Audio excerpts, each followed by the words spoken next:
احمدہ حمد من جعل حمدہ مصباحا وشہیرا واصلی واسلم علی رسولہ المبعوث الذی جعلہ اللہ بشیرا ونذیرا وداعیا الی اللہ باذنہ وسراجا منیرا۔ اعوذ باللہ من الشیطان الرجیم، بسم اللہ الرحمن الرحیم۔ صلح حدیبیہ تاریخ اسلام کا وہ باب ہے جس میں نبی علیہ الصلاۃ والسلام عمرہ کی نیت سے مدینہ سے نکلے۔ حدیبیہ کے مقام پر کفار مکہ نے آپ کو روک دیا اور عمرے کے درمیان رکاوٹ بنے۔ کمال امن اور سلامتی کا سبق دیتے ہوئے قوت پاس ہونے کے باوجود آپ علیہ الصلاۃ والسلام نے کفار سے جنگ نہ کی اور ان کے ساتھ صلح کر لی۔ اس کے بہت سارے اسباق، دروس، اثرات، نتائج کتب سیرت کے اندر لکھے ہوئے ہیں۔ اس جگہ پر جب پڑاؤ ڈالا تو رات کے وقت بارش ہوئی۔ جب دن چڑھا، صبح فجر کی نماز ادا کی، سیدنا خالد بن زید الجہنی رضی اللہ عنہ، صحیح بخاری اور صحیح مسلم میں آتا ہے، کننا بالحدیبیہ، ہم حدیبیہ کے مقام پر تھے اور وہ رات ایسی رات تھی کہ جب بارش ہوئی تھی۔ ہم نے فجر کی نماز ادا کی تو نبی صلی اللہ علیہ وسلم نے نماز ادا کر کے ارشاد فرمایا کہ آج رات کچھ لوگ اللہ رب العالمین کا انکار کر کے کافر ہو گئے اور کچھ لوگ اللہ رب العالمین کا اقرار کر کے مومن ہو گئے۔ لوگوں نے پوچھا، اے اللہ کے رسول، کون لوگ ہیں جو کافر ہوئے اور کون لوگ ہیں جو ایمان والے ہوئے؟ آپ علیہ الصلاۃ والسلام نے ارشاد فرمایا کہ تمہارا رب کہتا ہے، آگے حدیث قدسی ہے، تمہارا رب کہتا ہے کہ میں نے بارش نازل کی تو کئی لوگوں نے کہا کہ یہ بارش اللہ کے فضل اور اللہ کی رحمت کی وجہ سے نازل ہوئی ہے۔ مطرنا بفضل اللہ و برحمتہ، یہ بارش اللہ کا فضل اور اللہ کی رحمت ہے۔ تو یہ لوگ تو وہ ہیں آمن بی و کافر بالکوکب، یہ وہ لوگ ہیں جو اللہ پر ایمان لے آئے اور ستارہ گری کا، کہانت کا، ستاروں سے قسمت کا حال معلوم کرنے کا انکار کر کے پکے مومن ہو گئے۔ اور دوسرے وہ لوگ ہیں جنہوں نے کہا کہ ہماری بارش فلاں ستارے کی وجہ سے ہوئی، ہمیں فلاں ستارے کی وجہ سے بارش ملی ہے۔ اللہ سبحانہ و تعالی فرماتے ہیں کہ یہ بندے میرے ساتھ کفر کر گئے اور ستاروں پر ایمان لے آئے۔ یہ حدیث سنانے کا مقصد یہ ہے کہ ہم لوگ، ہمارا معاشرہ اس ڈگر پر ہے کہ ستاروں سے قسمت کا حال معلوم کیا جاتا ہے۔ ہمارے اخبار پر، ہمارے میڈیا پر آپ نے اکثر دیکھا ہوگا کہ ایک پورشن آتا ہے، یہ ہفتہ کیسا رہے گا۔ اس عنوان سے وہ نیچے کچھ باتیں لکھتے ہیں کہ جون سے لے کر آگے ستمبر تک کے جو لوگ ہیں، اس عرصے میں جو لوگ پیدا ہوئے ہیں وہ یہ کام کریں، ان کو ان چیزوں کا سامنا کرنا پڑ سکتا ہے۔ جو بندہ مستقبل کے بارے میں پیشین گوئی کرتا ہے وہ گنہگار تو ہے ہی۔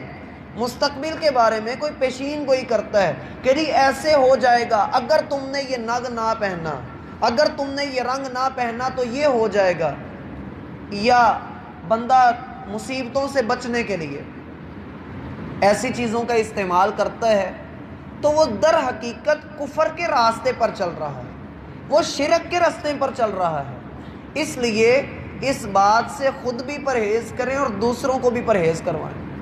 یہاں پر ایک بات آپ کے سامنے رکھ دوں جو انتہائی ضروری ہے۔ بعض لوگ کہتے ہیں کہ ہم نحوست سے بچنے کے لیے ایسا کرتے ہیں، بعض لوگوں کا یہ عقیدہ ہے کہ ہم نحوست سے بچنے کے لیے ایسا کرتے ہیں، اور اس کے لیے وہ ایک حدیث بھی پڑھتے ہوئے دکھائی دیتے ہیں کہ نحوست 3 چیزوں میں ہوتی ہے، گھر میں، گاڑی میں اور عورت میں۔ ان 3 چیزوں کا وہ نام لیتے ہیں۔ پہلی بات تو یہ ہے میرا بھائی، یہ اللہ کے رسول کا فرمان نہیں ہے۔ صحیح بخاری میں یہ بات موجود ہے لیکن یہ اللہ کے رسول کا فرمان نہیں۔ بات کس طرح سے ہوئی؟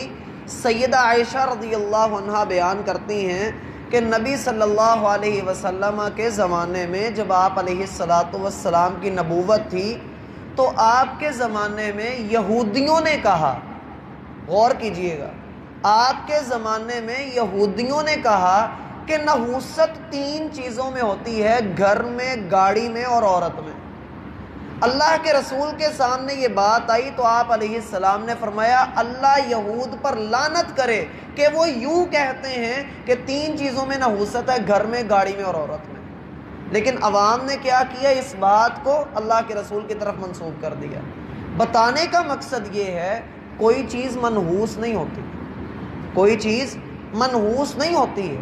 ہمارا عمل، ہمارے کردار، ہمارے زبان سے نکلے ہوئے الفاظ یہ کسی چیز کو مبارک بنا دیتے ہیں، کسی چیز کو منحوس بنا دیتے ہیں۔ اللہ معاف کرے، اللہ زندگیاں کرے، ایمان کی سلامتی کے ساتھ ہمیں زندہ رکھے۔ کسی کے گھر میں فوتگی ہو جائے، ایک غم کی سی کیفیت ہے، کیا ہم یہ کہیں گے کہ ان کا دن منحوس ہے؟ ہم کبھی بھی یہ بات اپنی زبان پر نہیں لائیں گے۔ کسی گھر کے اندر شادی ہے تو ہم جا کر وہاں کیا کہتے ہیں؟ بارک اللہ لک و بارک علیک و جمع بینکما فی خیر، اللہ تمہارے لیے اس چیز کو، اس تعلق کو برکتوں والا بنائے، یعنی یہ تمہارے لیے مبارک ہو۔ لیکن اسی دن اگر اسی محلے میں کسی کی وفات ہو جائے، ایک کے لیے وہ دن مبارک ہے تو دوسرے کے لیے وہ غم کا دن بن گیا۔ انسان کی جو تقدیر ہے اسے اس پر ایمان رکھ لینا چاہیے۔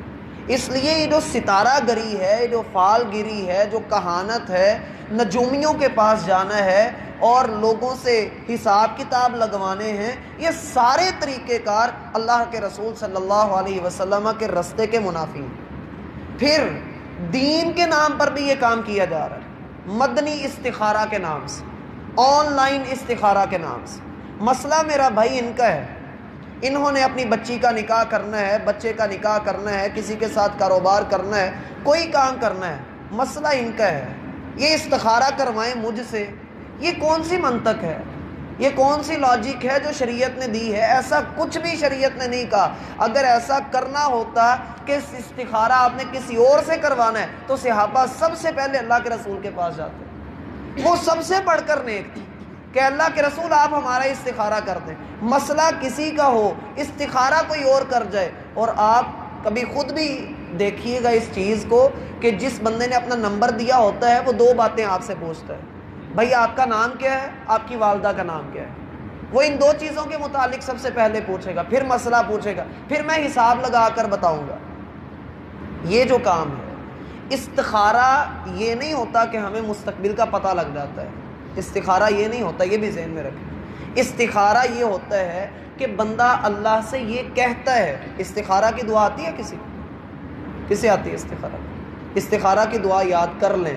صحابی جابر بن عبداللہ کہتے ہیں کہ اللہ کے رسول نے ہمیں استخارہ کی دعا یوں سکھائی جیسے قرآن کی کوئی آیت یاد کرواتے ہیں۔ تو یہ یاد کر لیں، مومن کے لیے تو استخارہ بہت بڑا ہتھیار ہے۔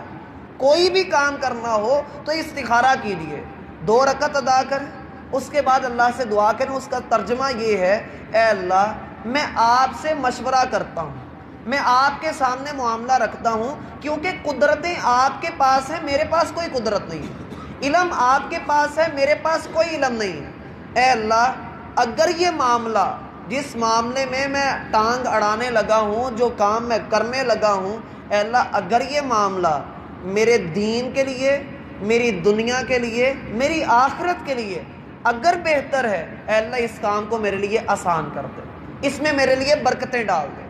اور اللہ اگر یہ میرے لیے برا ہے، شر والا ہے، میرے دین کے لیے، میری دنیا کے لیے، میری آخرت کے لیے، تو اے اللہ اس کو مجھ سے دور کر دے، مجھے اس سے دور کر دے، پھر میرے لیے کوئی بہتر راہ نکال دے۔ یہ استخارے کی دعا ہے جو اس کا خلاصہ میں نے آپ کے سامنے رکھا۔ اب بعض لوگ کیا کہتے ہیں کہ بھائی استخارہ کر لیا تو سو جاؤ، روشنی نظر آئی تو کر لو، روشنی نہ نظر آئی تو نہ کرنا۔ سونے کی شرط شریعت نے کہیں نہیں لگائی، شریعت نے کہیں پر بھی نہیں کہا کہ استخارہ کر کے سونا ہے۔ اب کسی بیچارے کو نیند نہ آئے، وہ بیچارہ کیا کرے؟ اب استخارے کے صحیح ہونے کی کچھ نشانیاں ہوتی ہیں، مثلا یہ اہل علم نے بیان کی ہیں، یوں کہہ سکتے ہیں کہ یہ خواب میں آنا ایک نشانی ہے اس کی، لیکن اکثر لوگوں کے ساتھ ایسا نہیں ہوتا۔